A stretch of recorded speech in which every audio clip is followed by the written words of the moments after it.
नमस्कार दोस्तों, मैं प्राची संस्कृति आईएएस यूट्यूब चैनल पर आप लोगों का बेहद स्वागत करती हूँ। आज की वीडियो में target prelims current affair based on newspaper पर हमने न्यूज़पेपर से लिए गए 5 महत्वपूर्ण टॉपिक्स पर चर्चा करनी है और ये काम हमने मिलकर करना है। आप देखिए, अगर लगातार इन वीडियोस को देखेंगे तो कैन यू इमेजिन 1 मंथ में आप 150 टॉपिक्स पर कमांड हासिल कर लेंगे। और क्योंकि हम सिर्फ एक ही टॉपिक के बारे में बात नहीं करते, उसके तहत हम बहुत सारी चीज़ों को समझते हैं, तो ये 150 का आंकड़ा कहीं ऊपर होने वाला है। और जब ऐसा करते करते आपको 1 साल हो जाएगा तो आपके जो कॉन्फिडेंस का मुकाम होगा वो कहीं यहाँ पर होगा। और आप संस्कृति आईएएस को थैंक यू बोलने वाले हैं और मैं आप सबको थैंक यू बोलने वाली हूँ, क्योंकि आपने इतनी मेहनत से जो पढ़ाई की है, आप रोजाना वीडियो देखते हैं, नोट्स बना रहे हैं, रिवीजन कर रहे हैं, इतने अच्छे से पढ़ रहे हैं। आपको सफल होने से कोई नहीं रोक पाएगा। इसी कॉन्फिडेंस को बनाए रखना है, इसी तरीके से पढ़ते रहना है और निराश तो कतई नहीं होना है, क्योंकि संस्कृति आईएएस आपके साथ इस यात्रा में आपका भाई, आपकी बहन, आपका मित्र, आपका मेंटर, आपका गुरु बनकर आपके साथ है। आइए शुरू करते हैं वीडियो। सबसे पहले हम देखते हैं आज का हमारा पहला टॉपिक। ये है महाराष्ट्र जीन बैंक परियोजना के बारे में। महाराष्ट्र की कैबिनेट ने अभी हाल ही में अपनी तरह का ये एक पहला प्रोजेक्ट है जिसको मंजूरी दी है। 2 वर्ड पे ध्यान रखिए। पहला तो क्या है, देखिए, जीन। जीन का मतलब क्या, यह नहीं होता है कि आप जेनेटिक मटेरियल की बात कर रहे हैं, ठीक है। दूसरा वर्ड क्या है, बैंक। तो बैंक क्या होते हैं, जहां आप चीज़ों को सेव करके रखते हैं, जैसे ज्वेलरी, जैसे पैसे। तो जेनेटिक मटेरियल को जब आप सेव करके कहीं रखेंगे तो जीन बैंक कहलाता है। और ऐसी ही एक परियोजना महाराष्ट्र ने शुरू की है। तो इसका उद्देश्य क्या होगा, क्या आप गैस नहीं लगा सकते नाम से कि कहीं ना कहीं जो जेनेटिक संसाधन हैं उनको संरक्षण प्रदान करना इस योजना का उद्देश्य होगा। अब क्योंकि महाराष्ट्र नाम इसके सामने लगा है तो ये एक राज्य के स्तर पर ही तो काम कर रहा होगा, तो पूरे भारत की तो कोई बात नहीं होगी। तो 3 चीजें हमने 3 वर्डों से समझी। इसी तरह डराइव करके आपने अपने आंसर जो है निकालने होते, तो हमें रटना नहीं पड़ता है, ठीक है। अब देखिए, इसके अंतर्गत जो समुद्री जीव हैं, ठीक है, जो स्थानीय फसलें हैं उनके बीज और साथ में जो पशु विविधता है, ये जो है शामिल है। न्यूज़पेपर में देखिए, from nutrition to traditional wisdom, इस नाम से एक आर्टिकल आया था जिसमें महाराष्ट्र जीन बैंक प्रोजेक्ट के बारे में जो है बात की गई थी। अब हम बात करते हैं आगे। मंत्रिमंडल ने कहा है 7 एरिया पर हम फोकस करेंगे। इसके लिए जो अमाउंट रखा गया है लगभग 172 करोड़ रुपए रखा गया है। आपको एक आइडिया बस होना चाहिए, इसके बारे में आपको रटने की आवश्यकता तो बिल्कुल नहीं है। अब देखिए, परियोजना है और आप एक आईएएस अधिकारी बनने की तैयारी कर रहे हैं, तो एक चीज आपको पता होनी चाहिए, किसी भी योजना का एग्जीक्यूशन कौन करेगा। भाई, हमें एक प्रशासनिक ढांचे के बारे में पता होना चाहिए कि नहीं होना चाहिए, पता होना चाहिए। तो देखिए, महाराष्ट्र राज्य जैव विविधता बोर्ड के द्वारा ये जो है कार्यान्वित की जाएगी।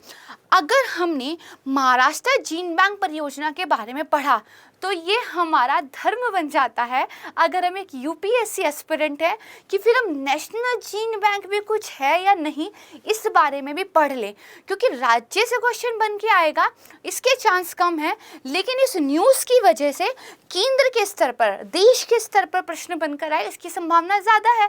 तो इसीलिए मैं आपके लिए लेकर आई हूँ कि national gene bank of India ये क्या है। देखिए, इसकी स्थापना हुई थी 1996 में और किसके द्वारा इसको जो है आप कह सकते हैं काम किया जाता है, national bureau of plant and genetic resources NBPGR। और ये क्या करता है, बीज, उत्तक यानी कि टिश्यूज, कोशिका संवर्धन, भ्रूण इत्यादि के रूप में जो जर्म प्लाज्म होता है उसका कलेक्शन करता है राष्ट्रीय विरासत के संरक्षण के रूप में। देखिए, एक एग्जाम्पल से मैं आपको बताती हूँ। कई बार होता है ना कि हम स्पर्म्स को जो है स्टोर करके रख लेते हैं, इसी तरह हम एग्स को भी स्टोर करके रख लेते हैं ताकि इन फ्यूचर जब हमें ज़रूरत पड़े तो हम उनका यूज़ कर सके। ये हम नहीं करते, ऑब्वियस सी बात है, हॉस्पिटल्स वगैरह में सुविधा होती है। इसी तरह देखिए, स्टेम सेल्स को स्टोर रखने की बात आती है, तो ये क्या है, एक तरीके का जेनेटिक मटीरियल ही तो है, उसको हम सेव करके ही तो रख रहे हैं। जैसे हम कहते हैं ना, स्टेम सेल बैंक, जहाँ पर स्टेम सेल को सेफली रखा जाता है। तो इसी तरीके से जो हमारा national gene bank of India है, ये बीज हुए, उत्तक हुए, सेल्स हुए, भ्रूण हुए, इन सब का जो जर्म प्लाज्म होता है इसके कलेक्शन को जो है सेव करके रखता है। अब अगर हमने ये पढ़ा और इसमें एक नाम आया national bureau of plant genetic resources, तो ये क्या है ये भी तो पता होना चाहिए। तो देखिए ये क्या है, भारत में पादप अनुवांशिकी संसाधनों के प्रबंधन के लिए एक नोडल संगठन है और ये किसके नियंत्रण में काम करता है, तो भारतीय कृषि अनुसंधान परिषद के नियंत्रण में ये काम करता है। ये आप समझ गए। अब बार बार एक वर्ड आ रहा है जीन बैंक, तो ये क्या होता है, इसका भी हमें कम से कम जो टेक्निकल डेफिनेशन है वो पता होनी चाहिए, क्योंकि जीन और बैंक इन दो वर्ड से तुम समझ ही गए हैं। देखिए क्या लिखा है, एक प्रकार का बायो रिपोजिटरी है, ठीक है, जहां कम आर्द्रता और निम्न तापमान में आनुवांशिक विविधता को संरक्षित रखने के लिए आनुवांशिक सामग्री का संग्रह किया जाता है। मान लीजिए गेहूं के बहुत सारे बीज आज मैं स्टोर करके रख लूं और आज से करीब 500 साल बाद जो है उन बीजों को मैं निकाल के फिर से कल्टीवेट करना चाहूँ तो ये मैं कर सकती हूँ। लेकिन ये तो हो सकता है ना कि अगर मैंने वो बीज संग्रहित नहीं किए तो शायद वो सारी स्पीसीज 150 सालों में बिल्कुल विलुप्त हो जाए, लेकिन हमने उनको सेव करके रखा हुआ है, तो हमने मतलब उस आनुवांशिक विविधता को सेव करके रखा हुआ है। बस इतनी सी ही बात है।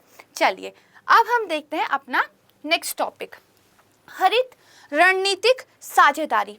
देखिए प्रधानमंत्री जी अभी यूरोप की यात्रा पर हैं, तो जैसे जैसे विकास होगा, जैसे जैसे उनकी ये यात्रा आगे बढ़ेगी, बहुत सारी डेवलपमेंट हमें देखने को मिलेगी। जो जो इसमें से इम्पॉर्टेंट होगा, जो जो न्यूज़पेपर में आता रहेगा, वो हम आपके लिए लेकर आते रहेंगे। तो चिंतित नहीं होना है कि यात्रा हो रही है, बहुत सारी बातें हो रही है, उसमें से कुछ हमारे काम की होती है, कुछ नहीं होती है। अब यहाँ पर देखिए, India Denmark to strengthen green strategic partnership, इस नाम से आर्टिकल आया था, तो आज हम इसके बारे में पढ़ रहे हैं। देखिए ये भी अपनी तरह का पहला एक समझौता है, और क्योंकि वर्ड है हरित यानी कि ग्रीन, तो ये किस चीज को लेके काम करता होगा, अक्षय ऊर्जा, पर्यावरण, जल और अपशिष्ट प्रबंधन, वायु प्रदूषण को कम करना, इन जैसे क्षेत्रों पर सहयोग करने की बात ये करता है। इस ग्रीन वर्ड से ही आप जो है डराइव कर सकते हैं।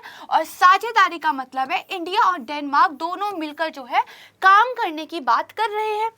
इतना आप समझ गए। उसके अलावा ये साझेदारी कहती है भाई हम कंट्रीज जो है, हम पर जिम्मेदारी है कि पेरिस समझौते को सफल बनाना है। इसके अलावा जो हमारे सस्टेनेबल डेवलपमेंट गोल्स हैं उनको भी जो है लेकर काम करना है।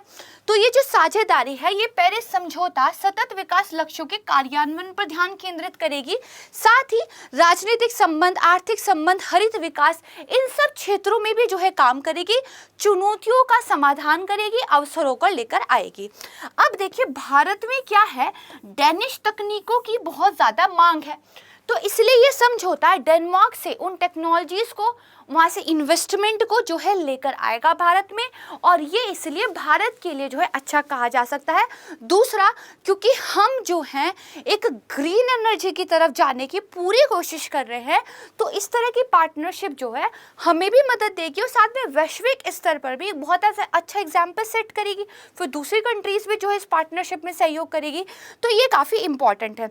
इसके अलावा देखिए संयुक्त बयान अभी आया है भारत और डेनमार्क की तरफ से, उसमें कहा गया है कि भारत एक मिशन पार्टनर के रूप में जो international centre for anti microbial resistance solution है, जिसको शॉर्ट फॉर्म में कहते हैं ICARS, इसमें भी शामिल होगा।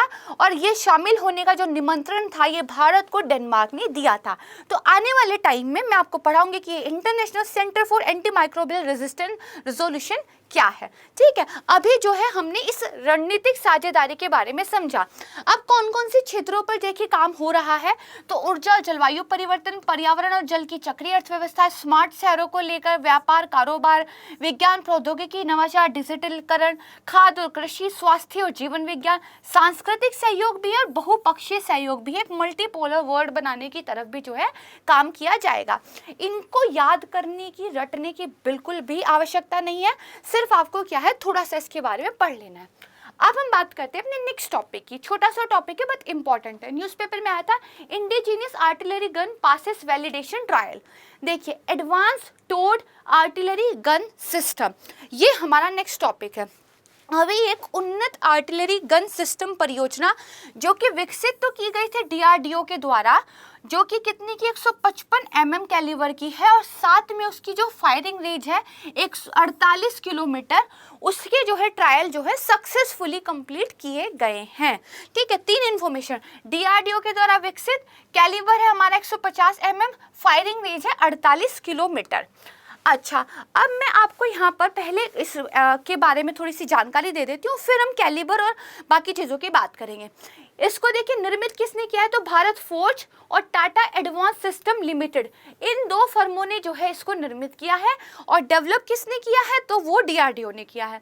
इसका वजन है 18 टन। और देखिए, ऐसा नहीं है कि इसको एकदम नया नया बनाया गया है, 2016 में इसके द्वारा पहला फायर किया गया था। ये क्या है, एक बड़ी कैलिबर गन सिस्टम है।